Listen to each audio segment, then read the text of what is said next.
সুপ্রিয় দর্শক আসসালামু আলাইকুম, welcome back to my cooking channel. আজকে আপনাদের মাঝে নিয়ে এসেছি খুবই মজাদার এবং পুষ্টিগুণে ভরপুর কচুর শাক ঘন্টের রেসিপি। আশা করি আজকের রেসিপি আপনাদের অনেক ভালো লাগবে।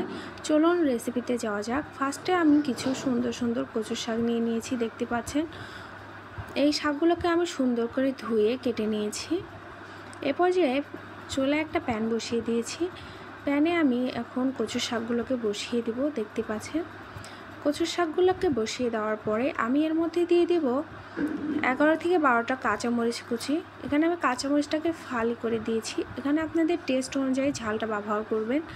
আর দিয়ে দিয়েছি 4টা রসুন, আর দিয়ে দিয়েছি 2টা পেঁয়াজ। এখানে যত পেঁয়াজ রসুন ব্যবহার করবেন তত কচুর শাককে ঘন্টটা খেতে স্বাদ লাগবে। এ পর্যায়ে দিয়ে দিয়েছি স্বাদ মতো লবণ। লবণটা দেওয়ার পরে আমি এর মধ্যে দিয়ে দেব সামান্য একটু পানি, কারণ কচুর শাকে থেকে পানি বেশি বের হবে না। এ পর্যায়ে ঢাকনা দিয়ে ঢেকে 5 মিনিট অপেক্ষা করব।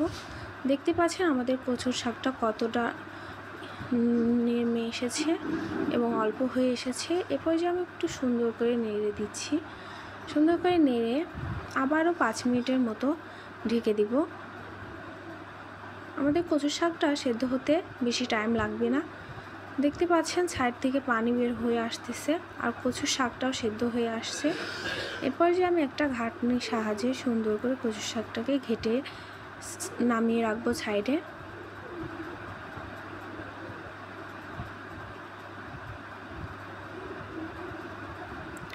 এরপর যে চুলায় একটা প্যান বসিয়ে দিয়ে দিয়েছি পরিমাপ মতো তেল, দিয়ে দিয়েছি 1 টেবিল চামচ পরিমাণ রসুন কুচি আর 1 টেবিল চামচ পরিমাণ পেঁয়াজ কুচি।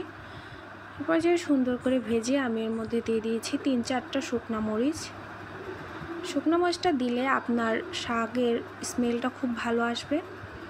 আর চাইলে আপনারা এটাকে স্কিপও করতে পারেন। সুন্দর করে ভাজা হয়ে গেলে, ব্রাউন কালার হয়ে গেলে আমি এর মধ্যে অ্যাড করব কচুর শাক ঘন্টটা। দেখতে পাচ্ছেন। এরপর যে আমি সুন্দর করে ঘেটে সমস্ত উপকরণকে মাখিয়ে নিব। আপনারা যদি বাসায় একবার এভাবে বানিয়ে কচুর শাক ঘন্ট খেতে পারেন গরম ভাতের সাথে, তাহলে এটা গোস্তকে হার মানাবে। একবার বাসায় অবশ্যই ট্রাই করবেন। এরপর যে আমি সুন্দর করে নেড়ে পানি শুকিয়ে ফেলবো। যখনই দেখবেন ছোলার প্যানে থেকে উঠে আসতেছে, তখন সুন্দর করে নেড়ে দিবেন। অনবরত নাড়তে থাকবেন, কারণ কচুর শাকটা কিন্তু প্যানে লেগে যাওয়ার সম্ভাবনা থাকে। অনবরত নেড়ে পানিটা শুকিয়ে ফেলতে হবে। আমাদের পানি প্রায় শুকিয়ে গিয়েছে আর প্যানেও লেগে যাচ্ছে। এরপর যে আমি এটাকে নামিয়ে সার্ভ করব।